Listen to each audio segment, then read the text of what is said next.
Magandang araw po sa ating lahat. Welcome back po muli sa ating channel.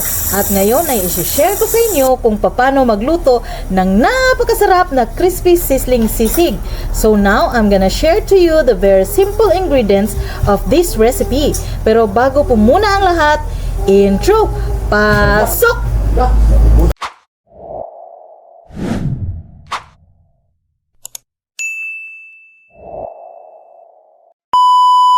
Para po sa ating unang hakbang sa ating crispy sisig, syempre kakailanganin po natin ng baboy. Pork belly po pala ang ginamit ko. Tapos nilagyan ko lang ng bawang, pamintang buo, asin, dahon ng laurel at tubig. Takpan lang po natin at pakukuluan ng 30 minutes. Nasa sa inyo na po pala kung anong part ng pork ang gagamitin.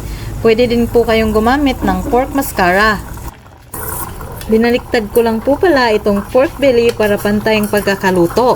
So after po ng 30 minutes, maaari na po nating hanguin ang ating pinakuluan na pork belly.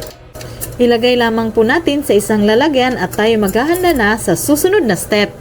Ang susunod po nating gagawin ay magpapabaga po tayo ng uling dahil iihawin po natin ang ating pinakuluang pork belly. Pagkatapos ay ilagay na natin isa-isa yung karne. Siyempre, babantayan at babaliktarin po natin yung inihaw upang maiwasang masunog yung niluluto. Kung umabot na po kayo sa part ng video na to ay paki-comment down below naman po kung taga-saan kayo para malaman ko kung saan umabot itong video ko. Hinati ko lang po pala itong karne kasi na-realize ko na sobrang kapal ng hiwa niya at para naman maging crispy itong gagawin nating pork sisig. Kapag ganito na po yung ating liempo, pwede na po tayong mag-chop. So, depende yan sa laki at nipis na nais ninyo. So, ang next ko po na ginawa ay naganda na rin po ako ng mga sangkap. Meron po tayo ditong siling haba na pula at green. Naghiwa na rin po pala ako ng sibuyas. Naisipan ko palang magluto ng sisig dahil kaarawan ng pamangkin ko. Perfect po itong pang-ulam at syempre pang-pulutan. So, ayan. Huwag rin po pala nating kalimutang mag-slice ng mga kalamansi. Pagkatapos, timplahan na natin ang mga na-chop na nating liempo.